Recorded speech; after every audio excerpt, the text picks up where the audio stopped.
So if I can hand over to Shaleen to explain the bits that I really don't understand. Thank you, Ian.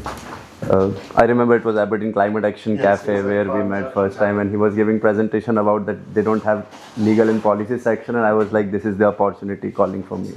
And I just approached him. Well, thank you, Catherine, for giving the talk earlier, and I definitely need to learn some creativity about PowerPoint from you. So my job was, I was a legal and policy intern under State of the Coast 2, and that's a bit about myself. I was a project intern. Then I did my Bachelor of Arts and Bachelor of Law in Energy Law from India, graduated in 2019. Then I came to Aberdeen a couple of years ago, did my Master of Law in Energy Transition. And then I'm a qualified lawyer in India, re-qualifying as Scottish solicitor currently. I already gave half of my exams last month. Remaining exams are in November. If I pass, I'll get my certificate of practice, but I'm not sure. And I'm currently a board member at Neskin Hub, joined this January. That's a bit about me. So the thing is, how can the State of the Coast resource help EGCP translate complex coastal law and policy into practical place-based guidance? I think what Catherine was saying, that coastal management is complex, and it is definitely complex, because you just realize once you read, devolution might be good for Scottish identity, but it made my job difficult. So because you realize that there is a UK Marine Coastal Access Act, then there is Marine Scotland Act, then there are Town and Country Planning Acts. Everything is so interrelated and so intricately linked that it sometimes gets very complex to navigate those legal and policy dimensions when it comes to coastal management.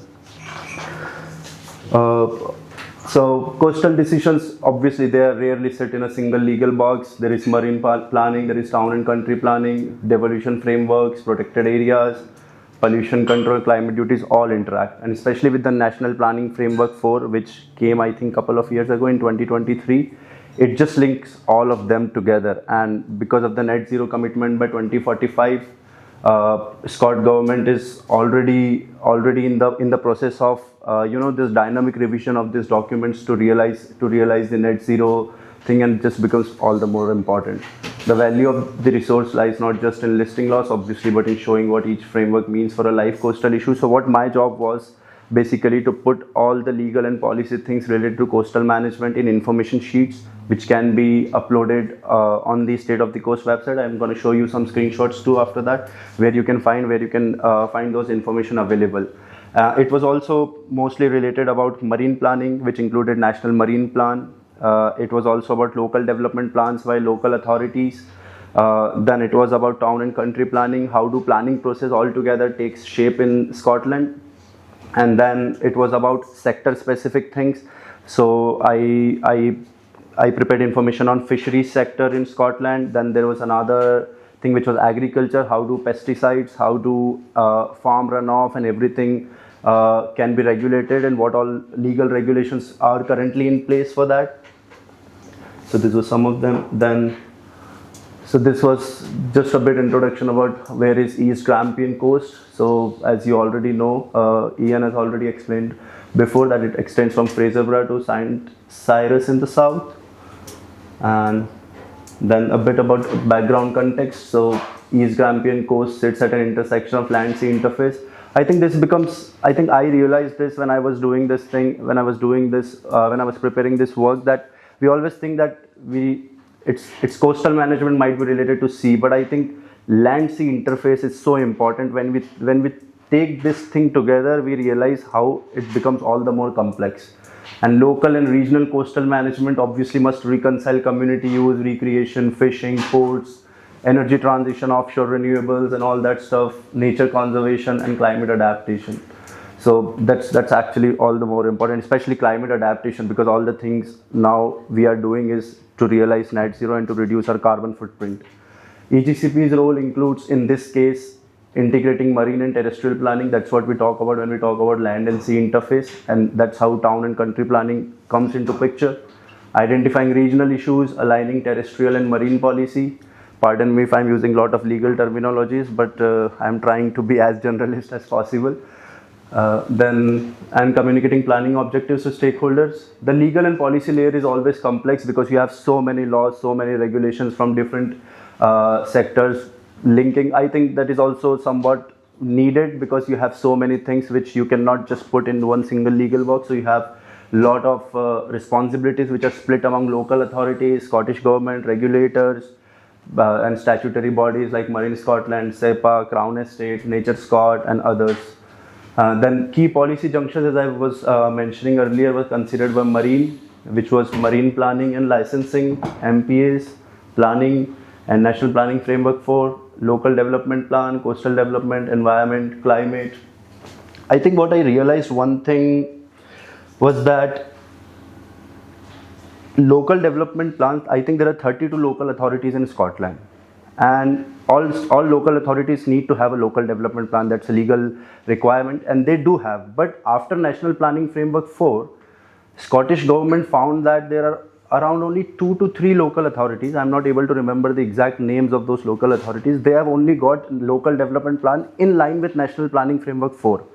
And given the scenario today, Scottish government thinks that no local authority can have a local development plan which is in line with National Planning Framework 4, which was released in 2023, if I can remember. Yeah, 2023. So I think that is something we need to see. Local authorities need to take up in a mission mode manner where they can align their local development plans in line with the overall National Planning Framework for the whole of country, and that can give much more impetus to this. I would say to impetus to the need for climate action in the country. And also there was one more thing I realized that when I was looking for policy junctions, that due to complex and scattered responsibilities, sometimes the challenging part is to identify the correct information, because frameworks are so dynamic, they keep getting changed, keep getting amended, keep getting refined. So it needs to be seen like in the light of, in the light of net zero, that you need to monitor those things regularly. You need to see those things regularly. There might be a case that the information which has been put forward on the State of the Coast website might go outdated in, let's say, in a year or so. But we need to keep updating those informations. We need to keep looking at those informations if there are any changes or so.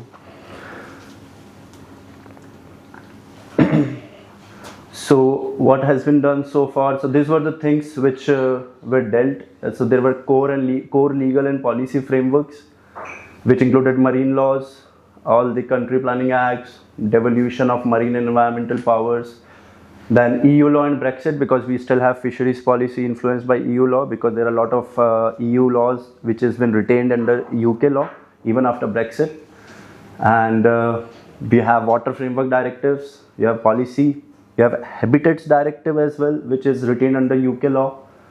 Then there are a lot of guidance, National Marine Plan, local development plans, National Planning Framework, findings majority of the local councils, as I was telling you, that majority of the not majority, I think most of the local councils have yet to come up with local development plans in line with NPF 4.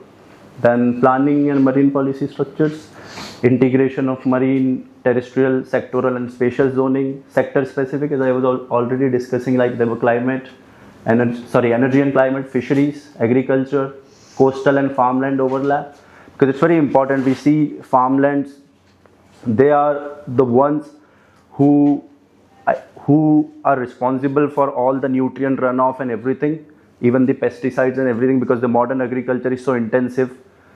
We need to see how they can be regulated so that they don't pollute our rivers, and then in turn they don't pollute our coastal regions. And it's very crucial. It's often ignored. And I think when I was doing this work, there is a new agricultural guidance by the Scottish government which links it to the National Planning Framework 4, so that how it can be done in a sustainable way and how our whole agriculture can be a sustainable agriculture if we move forward towards 2045. Then there is tourism and cultural heritage, how tourism can be sustainable as well without having pressure on our natural heritage. So this is just a word cloud to show you what all things were there, what all things were discussed in the legal and policy thing. And energy, there is information like how licensing works for offshore renewables and how does they have impact on the coastal management, fisheries and all those stuff. Then using state of the coast, method used for the legal and policy contribution, it involved explore resource, looking at mapping the first of all mapping the resource, what all things are there, identifying overlappings, gaps, what all things can be filled, mapping frameworks, spreadsheet mapping of statutes, lot of statutes were there, lot of acts were there, like Town and Country Planning Act, Marine Scotland Act, UK Marine Coastal Access Act, then lots and lots of acts, Nature Conservation Scotland Act 2004, and then there are many laws. I don't even remember how many I've studied. And then they were translated for users. Obviously, I think the first thing Ian asked me to do is like, we need information which can be understood by a layman, which can be understood by a general person, rather than having a language beset with those legal jargons and terminology. So I think the most important thing was to put information in a way which can be easily understood by everyone, whoever is reading those information. It is for the public, it is for the general public to get aware about what all legal and policy nuances are there in terms of coastal well-being. So into plain language, relevance for coastal management and its stakeholders, check against issues, connect, this is not a draft, this is an original presentation. I don't know why the draft is, I forgot to remove that. Check against issues, connect law and policy to planning. Brexit, obviously, that had an impact on lot of devolution and lot of subjects under Scottish law. Pollution, climate, environment, and marine activity questions. Then this is the organizations list, which was already showed by Catherine too, that there are some of the though this was not the one I dealt with.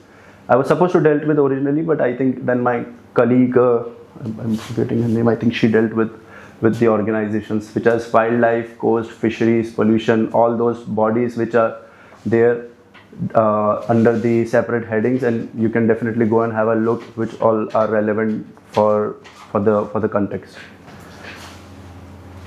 Then this is the legal and policy screenshot from the State of the Coast website. I wish I could have shown you the screen recording which you were showing. That would have been much easy. Legal and policy, and you can find marine and coastal laws, all the marine laws and policy frameworks with planning and everything. Planning system, how do the planning system work? There is a proper guide, and there is overview of that. Controlling pollution, air quality legislation, climate change targets, fisheries. There are some more information sheets which needs to be there. I think Ian is gonna upload them probably sooner. Key findings, what I feel is fragmented duties. Obviously it's so complex, you have so many responsibilities which are split across different bodies, different organizations and everything. So the first thing is fragmented duties. Land-sea interlinkages, that is the most important takeaway I took from my work. And terrestrial planning decisions can shape marine outcomes. If I give you the example we just discussed, agriculture, how farmland can influence marine outcomes, especially at the coast. Mainstreaming climate action, that's most important. And national planning framework for places coastal resilience, climate adaptation and nature recovery closer to everyday planning choices. Reducing carbon footprint is the most important priority. Protected area sensitivity, be it marine protected areas, be it be it special areas of conservations which are declared under EU Habitats Directive, be it special protection areas, be it sites of special scientific interest, and Ramsar sites requires careful signposting to avoid oversimplification. That's definitely because every site are declared under different legal regime or different regulatory regime. And then what EGCP takes out of this is that legal and policy section can inform all the stakeholders involved in the coastal well-being, which we are one of the stakeholders among that, and provide all the relevant statutory guidance in one place for organizations like EGCP. So, and the overall message is like how legal and policy pages should be built as a navigation aid, which can show you the clear issue, relevant framework, responsible body, and what next action you need to take or what next source you need to go.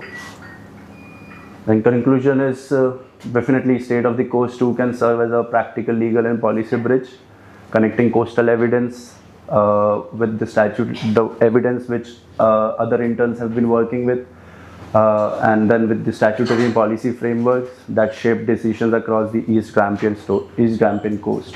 So that's a bit about that. Thank you.